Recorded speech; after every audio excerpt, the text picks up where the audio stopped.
नमस्ते, आप सभी का स्वागत है। आइए हम लोगों ने कल पिछली कक्षा में जहाँ तक सीखा था उनसे आगे सीखते हैं। कुछ प्रश्नों को देखते हैं। प्रश्न है आपका, यदि दो संख्याओं का योग ये 100 तथा उनका अंतर 50 है तो उन संख्याओं का अनुपात क्या होगा? इस यहाँ बात हो रही है दो संख्याओं की। मान लेते हैं कि पहली संख्या x तथा दूसरी संख्या y, और इन्हीं दोनों का जो योग है, पहली संख्या x, दूसरी संख्या y, इन्हीं दोनों का जो योग है कितने के बराबर है? 100 के बराबर। और फिर दूसरी बार बोला गया है कि इन्हीं दोनों का अंतर कितना के बराबर है? 50 के बराबर। आपसे अनुपात पूछा गया है कि x बात y बराबर वाट। तो हल करते हैं हम लोग। जब इन दोनों को आपस में कैलकुलेट कीजिएगा, जोड़िएगा, तो x 2x, y प्लस में y माइनस में कितना हो जाएगा? और 100 जोड़ 150 तो 150 होगा। और x का मान आपका उत्तर आएगा। तो किसी भी एक इक्वेशन में डाल दीजिएगा। x बराबर, मान लीजिए कि इसको हम समीकरण 1 और इसको समीकरण 2 बोलते हैं। किसी भी एक इक्वेशन में डालिएगा। तो मान लीजिए कि समीकरण 1 में हम रखते हैं x बराबर 75 जोड़ y बराबर 100। y का मान निकल जाएगा 70, इधर प्लस में इस साइड जाएगा तो माइनस में, घट के आपका 25 आएगा। x का मान 75 और y का मान 20। आपसे पूछा गया है x अनुपात y, तो x का मान अभी हम लोगों ने निकाला है कितना? 70 बात 25। और जब काटिएगा 25 तिया 75, 25 से कम 25, जो आपके इस क्वेश्चन का आंसर हुआ 3:1। आइए अगला प्रश्न देखते हैं। अगला प्रश्न है, यदि दो संख्याओं का अनुपात 2:3 है, 2:3 है, उनका योग 60 है, तो वे संख्याएं। सबसे पहले संख्या मानिए। जब इस तरह का प्रश्न दिया रहे अनुपात में, तो मानते हैं एक संख्या, माना संख्या बराबर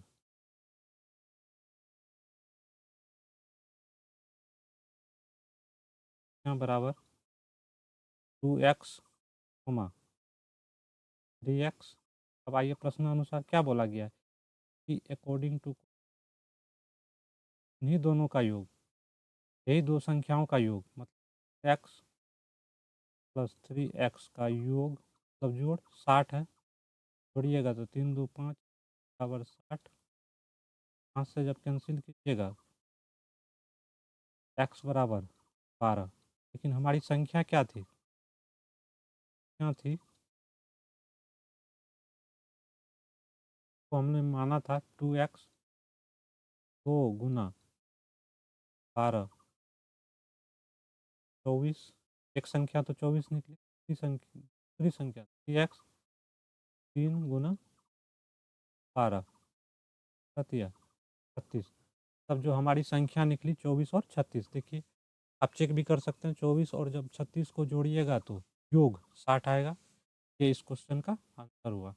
आइए अगला प्रश्न देख आ रहा है, एक संख्या और उसके 3/5वें भाग का अंतर 50 है, तो वह संख्या है। कह रहा है कि एक संख्या है, मान लेते हैं कि संख्या क्या है? क्या है? x है। माना वह संख्या x है। माना संख्या x है और उसके 3/5वें भाग का अंतर, अंतर का मतलब किसका? तो उसी संख्या का x का 3/5 भाग का जो अंतर है कितना के बराबर होगा? 50 के। इस तरह के प्रश्नों को अगर आप एक समीकरण के रूप में फिट कर पाए, फ्रेम में अगर आप फिट कर पाए, तो आपका प्रश्न कह रहा है कि एक संख्या, संख्या x, उसके 3/5 वे भाग, संख्या का 3/5 भाग का अंतर, मतलब जब दोनों को आप आपस में सब्ट्रैक्ट कीजिएगा तो कितना प्राप्त होता है? 50 के बराबर। तो आप सॉल्व कीजिए। x 3x/5 बराबर 50। यहाँ देखिए ये बट्टे में कुछ नहीं तो 1 है, फिर एलसीएम लेंगे 5, फिर जब 1 से भागा दीजिएगा तो भागफल 5, 5 गुना x 5x माइनस, फिर 5 से 5 में भागा दीजिएगा तो भागफल 1, 1 गुना 3x 3x बराबर 50। जब 5 में से 2 घटाइएगा तो 3 घटाइएगा सॉरी तो 2x/5 बराबर 50। तो सॉल्व कीजिए।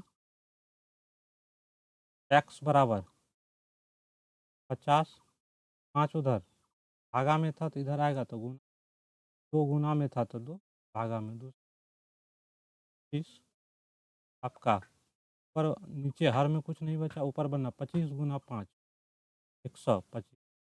तो आपकी संख्या थी कितनी थी सर? 125। ये इस क्वेश्चन का आंसर हुआ। आइए अगला प्रश्न देखते हैं। कह रहा है कि दो क्रमागत संख्याओं के वर्गों का अंतर 35 है। अब क्रमागत का मतलब क्या होता है? क्रमागत का मतलब होता है लगातार, जैसे 4 के बाद 5, 3 के बाद 4, 100 के बाद 101, 1000 के बाद 1001। अब क्या है? आइए अगले प्रश्न को देखते हैं। प्रश्न है आपका, दो क्रमागत संख्याओं के वर्गों का अंतर 35 है, तो छोटी संख्या क्या है?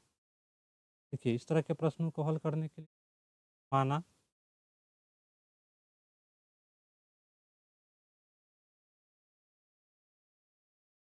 संख्या बराबर,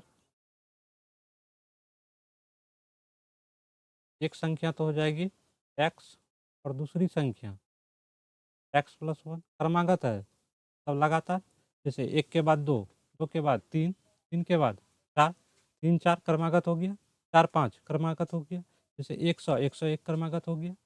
अब इसको प्रश्नानुसार फिट कीजिए। अकॉर्डिंग टू क्वेश्चन कह रहा है कि दो क्रमागत संख्याओं के वर्ग, वर्ग का मतलब स्क्वायर, x+1 बड़ी संख्या का स्क्वायर घटा छोटी संख्या का स्क्वायर बराबर, जो रिजल्ट आएगा आपका 35। कह रहा है कि दो क्रमागत संख्याओं के वर्गों का अंतर 35 है। 35 देखिएगा पॉजिटिव वैल्यू है, इसलिए बड़ी में से छोटी संख्या घटी होगी। अब बड़ी संख्या क्या है? x+1। जब इसको आप सॉल्व कीजिएगा तो ये दोनों a+b के होल स्क्वायर पे, b का होल स्क्वायर बराबर होता है a² + 2ab minus plus sorry b² minus x² बराबर 35। जब इसको सॉल्व कीजिएगा तो x² प्लस 2 गुना x 2x प्लस 1 का स्क्वायर कीजिएगा तो 1 घटा x² बराबर 35। अब देखिए जुटे या घटेगा समान जाति वाले, x² यहाँ भी है और x² यहाँ भी, एक प्लस में एक माइनस में, दोनों घट के जीरो हो जाएगा तो बचेगा केवल 2x + 1 बराबर 35। 1 इधर प्लस में, दाहिनी ओर जाने पे अपने चिन्ह में परिवर्तन के साथ माइनस में, 35 घटा 1 बराबर 14। मतलब आपका जो आया 2x बराबर 34, 2x बराबर 34, 2 से जब काटिएगा x बराबर आपका जो रिजल्ट आएगा हाँ 17। अब x क्या आया? x माने थे हम लोग किसको? छोटी संख्या को। छोटी संख्या x क्या आई आपकी? छोटी संख्या। और बड़ी संख्या क्या थी? x+1 बड़ी संख्या, x+1 मतलब 17 + 1 18।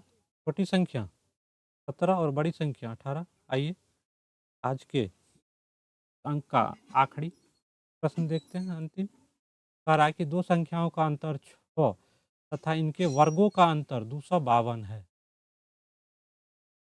दो संख्याओं का अंतर 6 तथा इनके वर्गों का अंतर 252 है। इन संख्याओं का योग क्या होगा? इन संख्याओं का कह रहा है, मान लीजिए दो संख्या कौन कौन सी है? पहली संख्या x और दूसरी संख्या y। इन्हीं दोनों के संख्याओं का अंतर, x को अगर आप बड़ी संख्या मानते हैं, y को छोटी संख्या, 6, इनके वर्गों का अंतर, इनके वर्गों का अंतर मतलब बड़ी संख्या घटा छोटी संख्या बराबर कितना, 252। हम लोगों ने कल पिछले क्लास में लास्ट में एक फॉर्मूला देखा था सर। हम लोग जानते हैं, क्या जानते हैं, एक रिजल्ट होता है X square minus Y square बराबर X plus Y into X minus Y. देखिए इसका वैल्यू आपको दिया हुआ है 252 और x प्लस वाई, इन संख्याओं का योग पूछा है। तो क्या पूछा है, योग का मतलब यही x प्लस वाई का जो जोड़ने पे आएगा वही मान पूछा है। x माइनस वाई अंतर, अंतर दिया हुआ हम लोगों को कितना, तो इधर गुना में उस साइड जाएगा तो भागा में। आप इसको लिख सकते हैं x प्लस वाई बराबर 252 बटे 100, काटिए इसको, बच्चों का 24 दूना 12, मतलब इन संख्याओं का योग कितना आया 42, क्योंकि इस प्रश्न का आंसर भी है। अभी हम लोग बहुत सिंपल और आसान शब्दों में सीखे हैं। मैंने भाषा का प्रयोग कम किया है लिखने के क्रम में, लेकिन आपको समझाया सही तरीके से, बेसिक तरीके से। अगर आपको मेरा ये वीडियो पसंद आए, इस चैनल को लाइक और सब्सक्राइब करें, अपने दोस्तों को भी बताइए ताकि वो भी सीख पाए। आज के अंक में इतना ही, मिलते हैं अगले वीडियो में, तब तक के लिए धन्यवाद।